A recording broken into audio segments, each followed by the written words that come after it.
Hello everyone and welcome to another episode of our GA4 Enablement Series, where we aim to conquer this shiny new analytics platform. Today we will be talking about how traffic channels are classified and what are the channel groupings in GA4. So the first thing we will talk about is the default channels, then how you can create your own channel groupings, and finally a few limitations and watchouts that you would have to be careful of when you create your own channels. Now loaded my traffic acquisition report, and I can see that all of the metrics that are related to my traffic acquisition are also broken down into different channels. The way the channels are displayed doesn't really change much from Universal Analytics if you are used to it. On the other hand, you will see that you have a lot of brand new channels that you have never seen before, and you will find that it's because GA4 is splitting them with much more granularity than it used to be the case with Universal Analytics. For example, what used to be your paid search channel is now broken down depending on the type of paid search campaigns that you're running. So for example, you will have paid search, yes, but you will also have paid shopping. And if you were to run PMAX campaigns, you will also find them under, it's not available here, but under a cross-network channel. So all of this breakdown can be a bit confusing. Luckily for us, Google has provided us with some documentation on what all of these channels mean. Some definitions here, but also how they are created. What are the logic behind each of these? As you can see, a lot of these rules are related to your traffic source, medium, or even campaigns. So it's absolutely essential that you are using UTM parameters as often and as precisely and as consistently as you can. So for example, if you have certain types of campaigns that are run on a specific platform, please stick to the same naming conventions and format campaigns after campaigns. You may notice that these rules are not covering all of your UTM parameters. And what may happen, and I'll show you this in a second, is that some of your traffic is landing on the unassigned channel. So let's have a closer look at this unassigned channel. So what I'll do is I'll create a secondary dimension here, and I will use source and medium.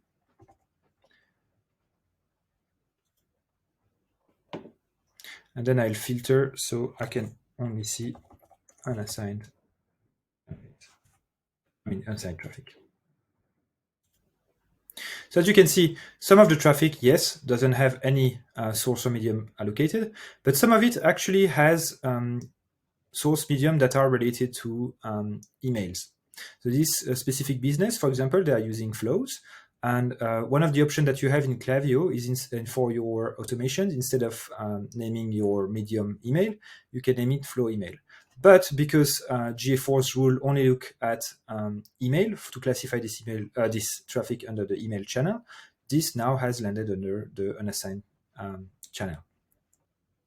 So obviously, we don't necessarily want this traffic to remain under the unassigned channel, and we would like it to either be in the email channel or potentially create a separate channel, because we are also aware that flow emails such as abandoned carts and so on usually have higher conversion rates than regular campaigns. So it might be interesting to set them aside in a completely different channel. Enters your custom channel grouping. So GA4 allows us to not only use in this case, the default channel groups, but we can also create our own channel grouping based on our own rules. So let's have a look at that. Now loaded the admin section of my property, and in the property settings, I can go under data settings here and into channel groups. It will load the default channel grouping, which is available here, but I also have the ability to create my own new channel group. The default channel grouping have been loaded in here, and what I have the opportunity to do now is to either reorder them, add new channels, or potentially also remove existing channels. But be careful about removing traffic from an existing channels with pre-made rules, because the traffic that used to come there might now land in the unassigned channel. So this is not something you would take lightly. So the first thing in here is adding a new channel. So I will call that, for example, automations. And I can add some conditions for this channel. So at the moment, the conditions that are available are quite limited. So you can see that, for example, it's very limited to medium source campaigns. there is not much other rules that can be added, and especially you cannot, for example, add combos of medium/source, as it used to be the case in universe statics. Hopefully that comes back, because in some cases, some of these logics will be applicable. But in our case, we want to add medium matches exact. So you have different ways of putting up your rules here, but I will want to match exactly flow email. And I save my channel. And now I'm going to name that channel grouping OD test. I'm saving this channel grouping. And now it's appearing here. I can now return to my original report and see how the results are looking like now that I've added this new channel grouping. So I've refreshed the traffic acquisition report, and I'm now back on the page, and I can see that my secondary dimension is still loaded. But what I'm going to do is I'm going to use my primary dimension here, and I can see that now there is session OD test available. So I'm going to click on session OD test available, and I can see that I now have, or I should have, yeah, it's here, automations. So that channel now has 224 users, 456 sessions, and I can also see that unassigned has decreased. If I were to load back the original one, unassigned at 982, and it's now down to 761, and yeah. So as another check, what I can do is I can add now a secondary dimension and check what we have in the medium vision source and medium, and what do we have in automation. So I'm going to again type automations here and search. So what do we have in automations? I have all of my flows that I wanted to be set aside. Now what you might also be interested to do is not create a new channel, is instead making sure that all of this traffic actually lands in the email channel. So how do we do this? I'm going to show this to you in a second. And I'm back on my channel groups menu. So what I'll do is I'll go in my OD test channel grouping. I will delete automation from here, and I will enter the email menu, the email channel. So I'll open this one. I'll add an or conditions because it's either or. So what I'll do is I'll make sure that we are using medium matches exactly flow email channel, and I'm just going to rename this OD test 2. This is the same channel grouping as earlier, but as I'm loading the page later on, I just want to make sure that we differentiate it for this presentation. I am now back on my traffic acquisition report, and I can see that my automations channel is gone.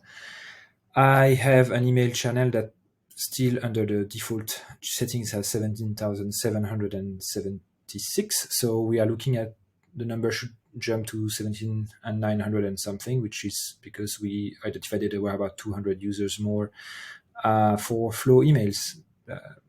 So if I load now, yeah, session OD2 test 2, yeah, 17,912. And if I were to add a secondary dimension, looking at medium, source and medium, I can now also add email here. And I can see that now under email, we also have our flow emails that are showing up. This use case was very specific to automation emails, but you may have some businesses that are interested in identifying, for example, influencer channels. So they would provide them with UTM parameters to add at the end of the URL that specify that, for example, they are an influencer. Let's say medium equals to influencer, and then another parameter that's, for example, the name of a specific influencer, and you would be able to use these parameters to then create your own channel definitions. Now, one thing that's also important to make sure of when you create these channels is the order of the channels. I'm going to show you that to you in a second.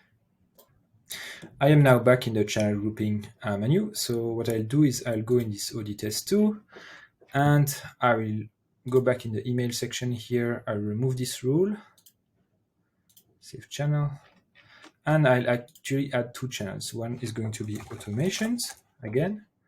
So same as earlier, medium equals to, it was flow email, apply, save channel, and I'll add another one called welcome. Let's see why. So I noticed that in the flow emails, we have a campaign that's called welcome series or something like that. So instead, what I'll do is I'll say campaign name. I want to say contains welcome. Typos here. Save channel. And I can see that at the very bottom here, an automation is applied before welcome. So what I don't want, what I want actually is for welcome to, let's say we're going to do that. We're going to move it quite above here. So I want welcome to, let's say we just do it before email. I want welcome to be applied before automations. So the idea is that if an email, whether it's an automation or not, has, if a campaign, whether it's an automation or not, has welcome in its name, I want it to be placed under the welcome channel. And if it follows the other rules of automation, it's going to be an automation. Apply, save group. So let's go back to our reporting. So I'm back on reporting, and this is loaded. And now I don't want this anymore. So I can see all of my channels. And I can see that there is an 11th channel that has been added. So I'm going to check 25 rows on this page. And I can see now that I have this welcome welcome channel. And if I were to add up welcome plus automation, we are about 220 users, which is what we deducted also from our unassigned channel earlier. So as you can see, the order was respected here. Now to prove the case here, what we'll do is we will reverse the order of these rules and see what happens. So I'm going to go back in my settings here.